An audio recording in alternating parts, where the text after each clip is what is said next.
Bonjour à tous et bienvenue dans ce nouvel audio. Oui, je parle encore un petit peu du nez, mais je ne vais pas vous priver de vous donner du contenu que j'espère être super intéressant pour vous, qui va être, je l'espère aussi, libérateur. Et oui, pas moins que ça.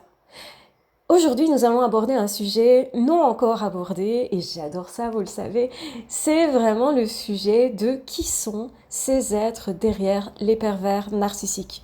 On l'a dit, ce sont des êtres sombres, obscurs, qui sont plutôt du côté du mal, qui vont attiser la colère, la haine, qui vont aussi pomper l'énergie des victimes des pervers narcissiques, dont ils se servent comme des portail. Donc, c'est-à-dire que le pervers narcissique, que ce soit un homme ou une femme, est suffisamment vide pour pouvoir justement avoir besoin de dépendre de victimes, généralement de plusieurs victimes, pour aller leur pomper leur énergie, mais une énergie qu'ils ne vont pas garder pour eux, qu'ils vont transmettre à ces êtres sombres. En fait, ils ont signé un pacte avec le diable, et notamment avec des êtres sombres qui vont représenter le diable. Vous vous doutez quand même bien qu'il ne s'agit pas d'une signature avec le diable en lui-même, ce serait trop simple. Donc, autrement dit, le diable trompe, dupe également le pervers narcissique, en lui promettant quelque chose qui lui semble si essentiel. Ce quelque chose, c'est le pouvoir. Je vais te donner le pouvoir, et donc signe avec moi. Je vais te donner le pouvoir, tu vas être au-dessus de tout le monde, tu vas du coup avoir cette illusion de pouvoir te réparer, et de par cette illusion, je vais en échange prendre l'énergie que tu vas aller chercher chez des victimes. Et aussi, je voudrais avoir l'âme de ces victimes-là, c'est-à-dire les faire sombrer dans la noirceur. Donc du coup, le pervers narcissique, il est OK avec ça. Il va se dire, OK, moi de toute façon, je me fiche pas mal des autres, donc les détruire, ça ne me pose aucun problème. De toute façon, c'est un être qui s'est détruit lui-même, qui est vide lui-même et qui veut rendre les autres aussi vides que lui. Et comme lui-même est OK de vendre son âme au diable, à la noirceur, à ces êtres noirs, dont il va être le larbin, eh bien, il va utiliser les autres aussi comme larbin. Donc, par sa colère, par vraiment une rancœur tenace, par une paix intérieure qui n'est jamais accessible parce qu'il ne fait jamais ses deuils, parce qu'il ne se remet jamais en question, parce qu'il ne se construit pas, le pervers narcissique ou la perverse narcissique va signer avec des êtres de l'ombre. Mais la question, c'est qui sont ces êtres de l'ombre? Qui sont ces entités? Qui sont plusieurs, justement, autour des pervers narcissiques. Donc il faut bien comprendre que les esprits existent vraiment, qu'ils soient lumineux ou non, ils existent, et nous avons ici affaire à des esprits du bas astral, c'est-à-dire ce sont des esprits qui sont restés coincés eux-mêmes, proches du matériel, de la matière, et qui souhaitent en fait réintégrer un corps physique. C'est pour ça qu'ils vont essayer d'influencer les personnes physiques, d'influencer le pervers narcissique et qui vont aller le posséder, ce pervers narcissique-là. Puisque, étant tout vide, il n'a pas, le pervers narcissique ou la perverse narcissique, de force intérieure pour se défendre. Pour se défendre des êtres maléfiques, des esprits mauvais, des esprits frappeurs également, donc des êtres qui essayent de faire peur.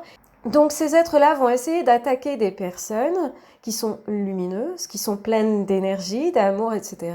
Parce que c'est plus intéressant évidemment de faire basculer quelqu'un qui est dans l'amour, qui a plein d'énergie, qui est une belle personne justement. Et donc du coup ils vont transiter par les pervers narcissiques en leur donnant l'illusion de grandeur et en donnant à la victime, par l'intermédiaire du pervers narcissique, cette illusion de grandeur du pervers narcissique. Et c'est par l'empathie de la victime, parce que cette personne voudra aider, sauver, soigner le ou la pervers narcissique, que cette victime va s'accrocher à quelqu'un qui va lui prendre son énergie, sa force vitale, ses croyances aussi quelque part, parce que le pervers narcissique implante chez sa victime des croyances qui sont des aberrations.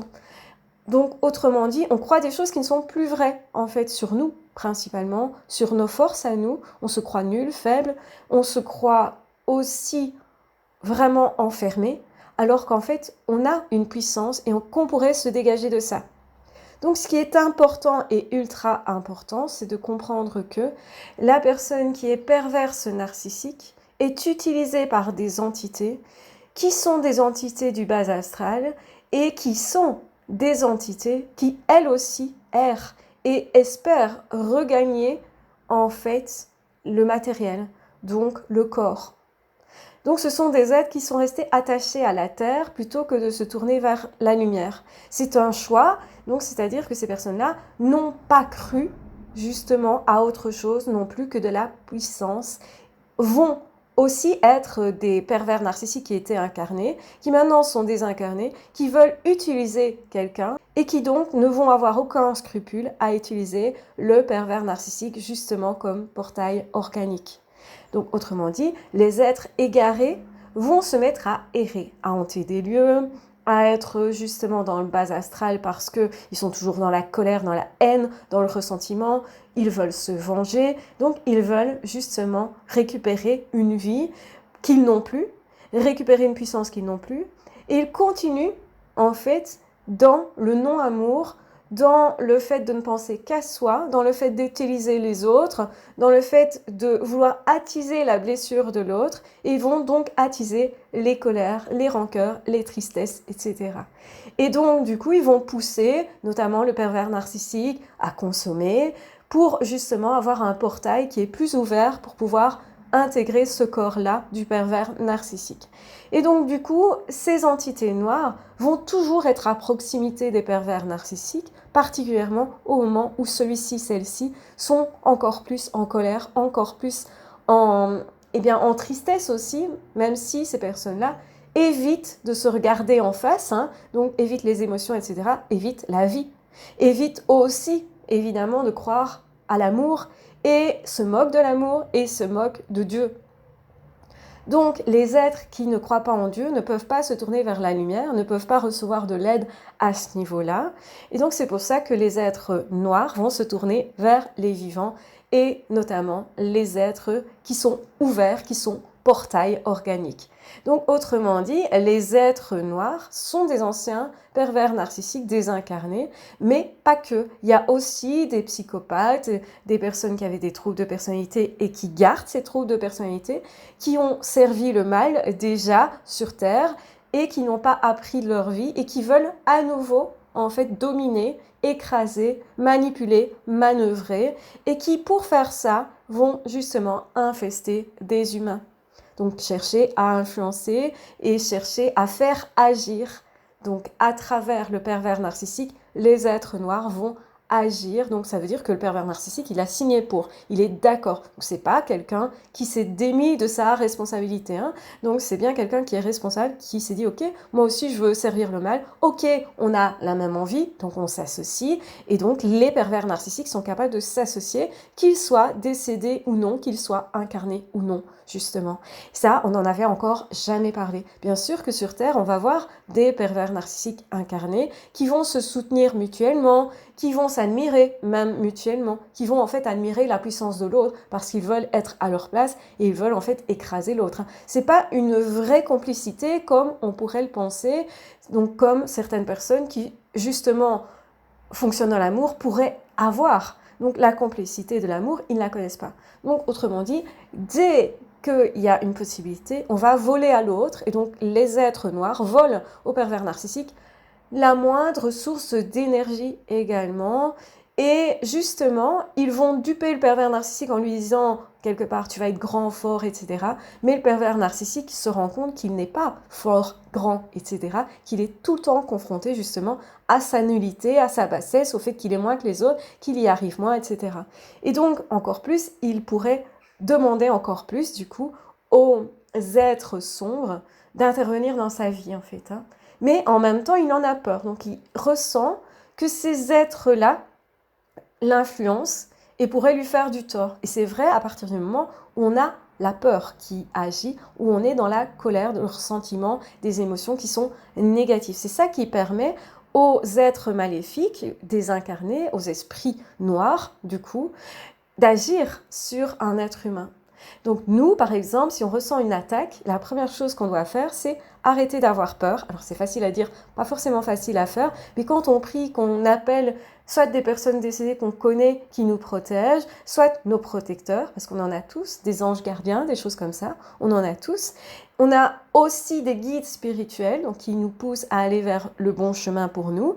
On est donc accompagné par des amis de l'autre monde. Il faut savoir qu'on n'est pas tout seul et qu'en réalité, on a complètement la puissance de pouvoir échapper à ces fantômes, à ces êtres noirs, à ces esprits maléfiques. Donc un fantôme, c'est juste quelqu'un qui erre, pas forcément en voulant faire du tort aux vivants d'ailleurs. Par contre, les esprits maléfiques, ce sont vraiment des esprits qui veulent faire du tort, qui veulent vous faire peur généralement. Donc ils vont vous impressionner, ça peut être comme ça qu'on va avoir des manifestations physiques, des objets qui se déplacent, des choses qui bougent, des portes qui claquent, des choses qui tombent, etc. Donc tout ça, ça se voit par l'action généralement d'esprits, pas forcément négatifs d'ailleurs. Il y a des esprits positifs qui se manifestent comme ça, des esprits qui vont manifester leur présence parce que c'est un proche décédé justement, donc qui vont faire clignoter des lumières, etc. Mais généralement, les esprits vont être joueurs aussi avec la peur de l'être humain.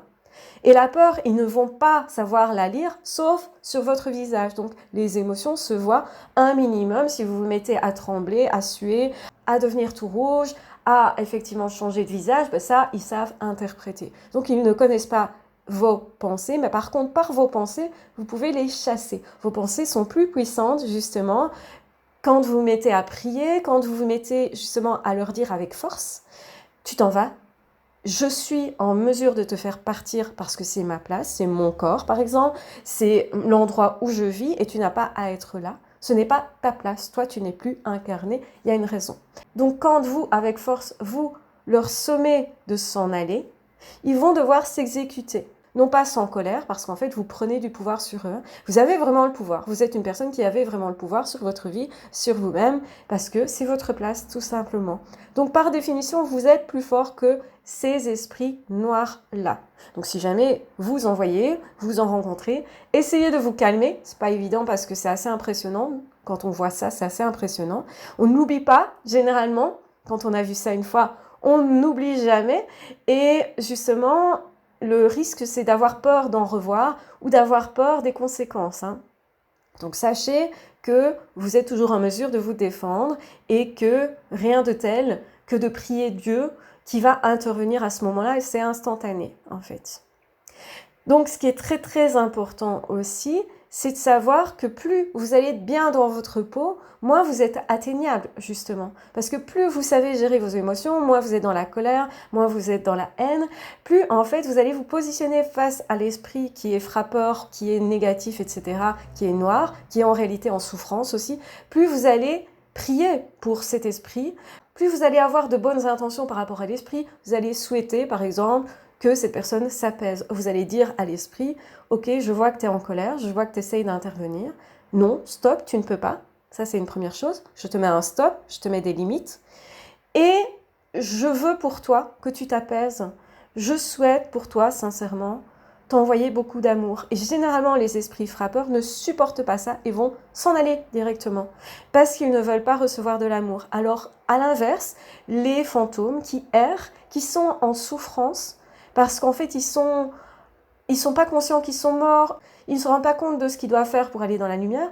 Eux, par contre, quand ils vont recevoir votre amour, ils vont vous en remercier instantanément et ils vont percevoir beaucoup plus facilement justement la lumière qu'ils vont traverser. Ils sont prêts, si vous voulez, justement à changer d'état.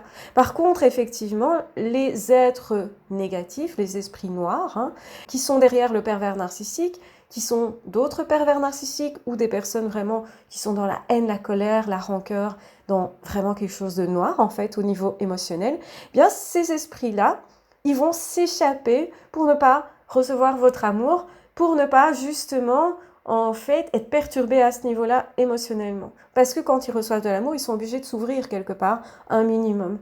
Et au niveau de l'esprit, on ne peut pas faire comme si ça n'existait pas l'amour. Il n'y a que le pervers narcissique qui est incarné qui ne ressent pas l'amour. Mais l'esprit, lui, il n'a plus le choix de ressentir ou non. Il ressent d'office, du coup. Donc les esprits noirs sont beaucoup plus vulnérables que les pervers narcissiques incarnés qui sont dans le déni. Même si, évidemment, ils cherchent encore à dénier les choses, l'amour, Dieu et son existence, etc. Donc ils vont chercher à aller vers la noirceur, mais vous êtes forcément le plus fort. Et quand on s'associe avec d'autres personnes, hein, parfois c'est nécessaire de prier avec un prêtre, de prier avec un ami, de prier avec un médium, de prier avec quelqu'un qui va justement vous amener plus de confiance en vous. Parce que quand effectivement vous avez encore des manifestations autour de vous, c'est que l'esprit essaye de vous chasser en vous faisant peur, mais c'est que quelque part, vous laissez encore envahir par la peur. Hein. Comme je l'ai dit, c'est pas si simple que ça de ne plus avoir peur, mais plus vous arrivez à vous rassurer, plus vous savez que ça fonctionne avec les pensées et que c'est vos pensées qui vont créer une réalité dans l'autre monde en fait. Hein. Et donc du coup, si vous pensez, ok, je suis fort, plus fort que cet esprit-là, moi je lui envoie de l'amour, moi je suis à ma juste place, je sais que j'ai des défenseurs, je sais que ça ne peut pas mal tourner, justement, je me rassure à ce niveau-là. Et à ce moment-là, ils perdent leur pouvoir, en fait. Ils ne sont plus capables d'agir parce qu'ils utilisent votre énergie à vous. Donc les esprits négatifs, même les esprits positifs de façon générale, utilisent votre énergie. Donc c'est pour ça qu'un médium, il va être fatigué après avoir été canalisé par un esprit, avoir reçu des messages, avoir justement aussi autour de lui éventuellement des manifestations physiques.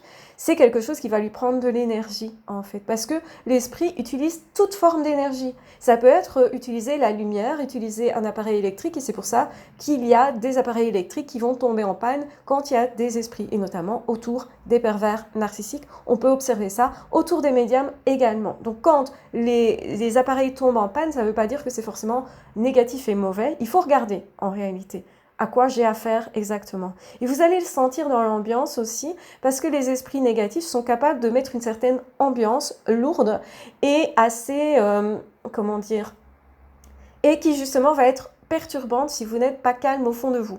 Plus on est un être en dépression, moins on est bien dans sa peau, dans sa vie, plus on consomme aussi et plus malheureusement on va être vulnérable à ça. On va être influencé plus facilement au niveau de nos pensées parce qu'ils vont utiliser justement ce qu'on a déjà de négatif en nous, notre désespoir, notre tristesse quand on est triste, quand on est dépressif, etc. Donc c'est pour ça que c'est important de soigner les dépressions et de surtout ne jamais faire de séances de Ouija ou de spiritisme quand on n'est pas bien nous-mêmes. C'est super important et ça arrive beaucoup malheureusement que certaines personnes, des adolescents par exemple, qui ont envie de jouer, qui prennent ça à la légère par exemple, vont faire des expériences de cet ordre-là parce qu'ils ont envie qu'il se passe quelque chose, parce que ça leur semble être cool. Attention à ça parce qu'en réalité, ces êtres maléfiques vont alors s'immiscer dans leur vie. Et on peut voir des personnes extrêmement perturbées à cause de ce type de séance-là. Donc ne faites pas n'importe quoi. On ne provoque pas les esprits. On les respecte toujours. Et surtout, on reste aligné avec soi. Donc ça demande une certaine consistance. Et c'est pourquoi, je le répète encore, je l'ai déjà dit, mais je le répète, c'est super important de travailler sur soi psychologiquement et d'être bien dans sa peau, dans sa vie. Je ne dis pas que tout doit bien aller. Bien sûr qu'on aura toujours un peu des tracas, des problèmes et tout ça parce que ça fait partie de la vie, mais on est quand même quelqu'un de stable. Et plus on va être stable et moins on va être perturbé face à ce type de phénomène aussi. Parce que les phénomènes d'apparition, etc., c'est quelque chose qui est très très impactant psychologiquement. On ne peut pas oublier qu'on a vu ça, on ne peut pas oublier ce qu'on a vécu à ce niveau-là non plus. Et donc, ça peut être cool de vivre ça, ça peut être sain, c'est ça que je veux dire. Et pour certaines personnes, c'est tout à fait adapté. Pour certains médiums, c'est vraiment, en fait, dans leur mission de vie. Mais c'est pas le cas pour tout le monde. Donc, tout le monde ne doit pas faire du spiritisme, de la médiumnité, etc. Ça peut être dangereux pour certaines personnes parce qu'elles ne sont pas prêtes, parce qu'elles ne sont pas stables et parce que c'est pas leur chemin de vie. Donc, finalement, ça ne doit pas être forcément tout le monde qui doit être amené à ce type d'expérience. Donc les personnes qui veulent vous imposer ça, attention, c'est pas normal. Vous devez vous respecter à tout instant. Et vous ne devez jamais accepter d'aller dans quelque chose qui est spirituel et avec des expériences de ce ordre-là si vous n'êtes pas aligné avec ça. Donc écoutez-vous. C'est la meilleure façon de procéder. Écoutez-vous. Si vous sentez que vous êtes médium, etc., n'ayez pas peur de ces manifestations-là. Sachez simplement apprendre sur ce sujet-là pour justement avoir des outils pour bien gérer ça émotionnellement, psychologiquement, mais aussi spirituellement, pour agir comme il faut dans l'autre monde, pour se protéger soi, pour ne pas trop perdre d'énergie, ne pas être trop fatigué, ne pas non plus être trop perturbé dans sa propre vie, parce que avoir des esprits qui débarquent un peu n'importe comment et un peu tout le temps, ça peut être très très perturbant. Et je pense sincèrement que c'est comme ça que certaines personnes sont schizophrènes, parce qu'ils sont continuellement perturbés par quelque chose qu'ils ne comprennent pas, et ils ne comprennent pas en fait comment ils peuvent agir par rapport à l'autre monde. Hein. Donc ça peut créer des vraies maladies mentales. Et ça peut être en tout cas lié. Maintenant, toute personne médium n'est pas une personne qui est malade mentale. On va le rappeler parce que c'est super important aussi. La plupart des médiums sont très stables, très sains et sont des personnes que vous allez fréquenter sans rien remarquer. Ils vont pas forcément faire étalage de leur médiumnité, de leur expérience spirituelle et de leur expérience justement paranormale. Hein. Donc quand on voit des esprits, quand on voit et qu'on perçoit justement des messages, quand effectivement on reçoit des signes, etc. Donc on a tous un petit peu ces capacités-là, mais certaines personnes vont développer ça beaucoup plus parce que ça fait partie de leur chemin de vie. Donc ce n'est pas tout le monde qui devient un grand artiste ou justement qui devient un grand musicien ou un grand athlète. On a tous des capacités pour courir, mais on ne va pas tous justement réussir un marathon, etc. Donc il faut bien comprendre qu'on est câblés tous un peu différemment, que il n'y a pas vraiment de dons en soi, c'est-à-dire que chacun a plus ou moins des dons à ce niveau-là, au niveau spirituel. On est tous plus ou moins spirituels. On est tous, de toute façon, d'une nature d'esprit à la base. Hein. On a un corps en même temps qui est physique, mais on a aussi un esprit. Donc on a tous des facultés à ce niveau-là. Et ça peut s'ouvrir aussi petit à petit dans la vie. Ça peut justement parfois être un bon moment. Donc, c'est-à-dire qu'au début de notre vie, on n'a pas forcément ce genre de choses et puis ça peut s'ouvrir parce qu'on peut être un canal, parce que justement, ça nous correspond et parce qu'on est prêt aussi. Hein. Donc, c'est pas forcément dans n'importe quelle vie qu'on commence tout petit à voir des choses, etc. Donc, en fonction des personnes, eh bien, on peut vivre des expériences de cet ordre-là, paranormales, sans les avoir provoquées, je parle, hein, parce qu'on est médium tout simplement.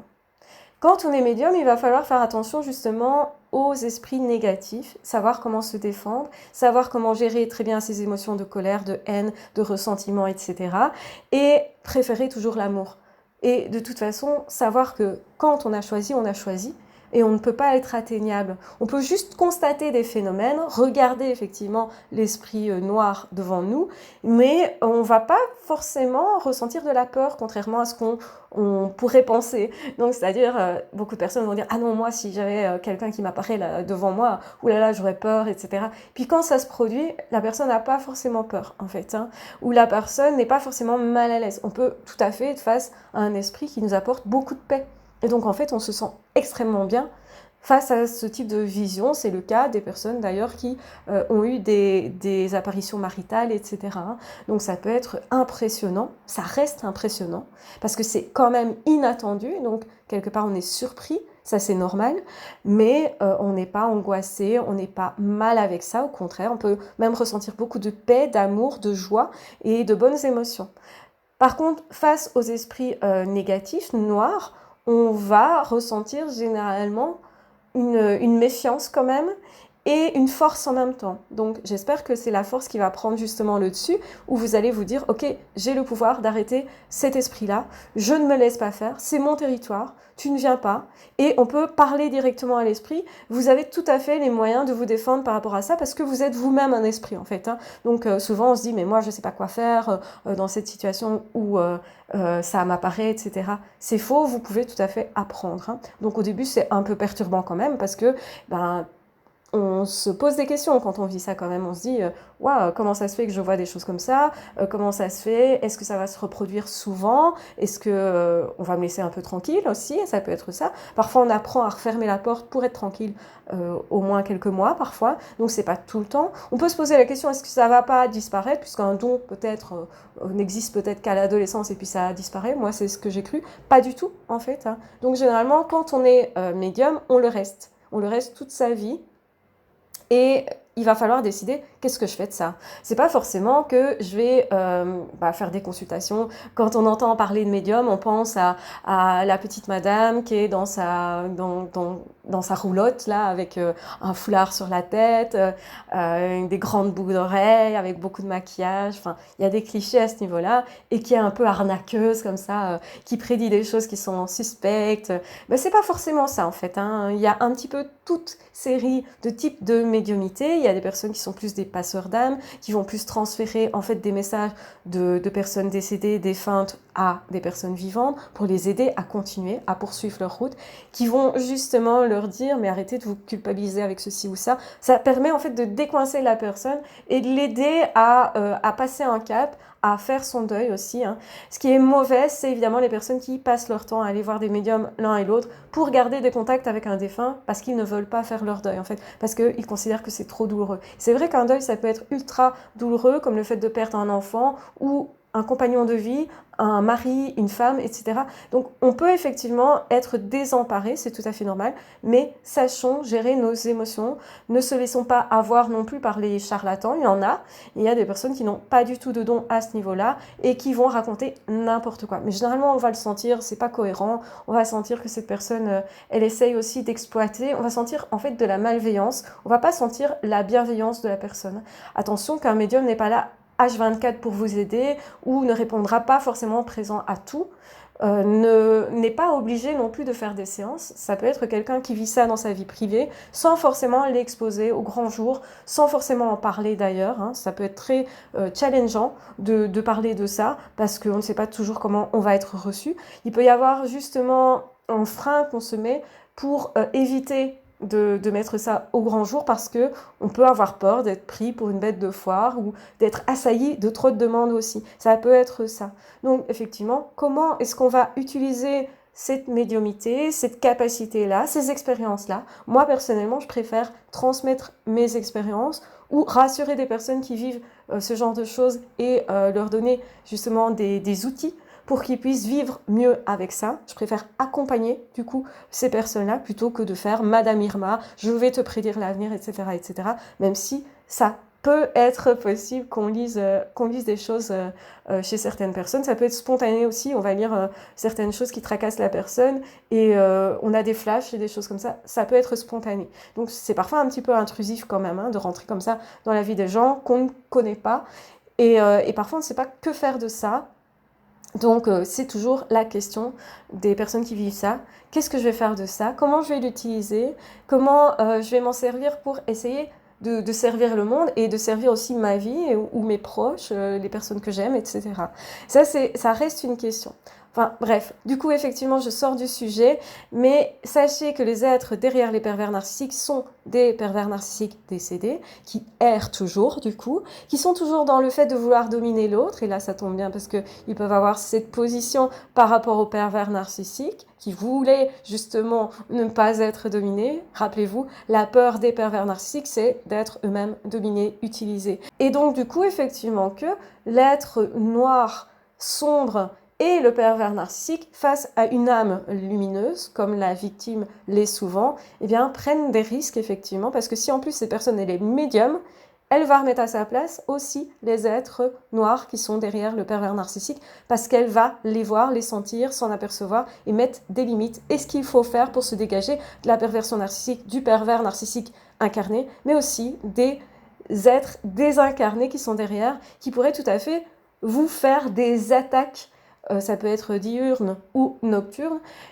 Ça, on en reparlera aussi dans un autre épisode pour que je vous mentionne comment se défendre de tout ça. C'est quelque chose que vous pourriez effectivement avoir vécu. Mais déjà, je vous ai donné quelque chose d'essentiel, c'est de prier, de croire en vous, de croire en votre propre puissance, d'être rassuré, d'être en paix avec vous-même le plus possible, d'être calme dans votre esprit. Et là, vous verrez que vous n'avez pas peur et qu'en fait, du coup, ces êtres sombres, ces êtres noirs, ces êtres du mal ne pourront absolument rien vous faire. Donc voilà, j'espère que cet audio vous aura intéressé. On va creuser davantage dans les suivants, bien entendu. N'hésitez pas à poser des questions. Et si vous êtes parvenu jusque-là, dites en commentaire un pervers narcissique peut s'associer avec un pervers narcissique, qu'il soit vivant ou mort. Je vous embrasse bien fort, je vous aime très fort, prenez bien soin de vous et on se retrouvera très vite dans d'autres audios ou dans d'autres vidéos. Ah, ciao, bye bye!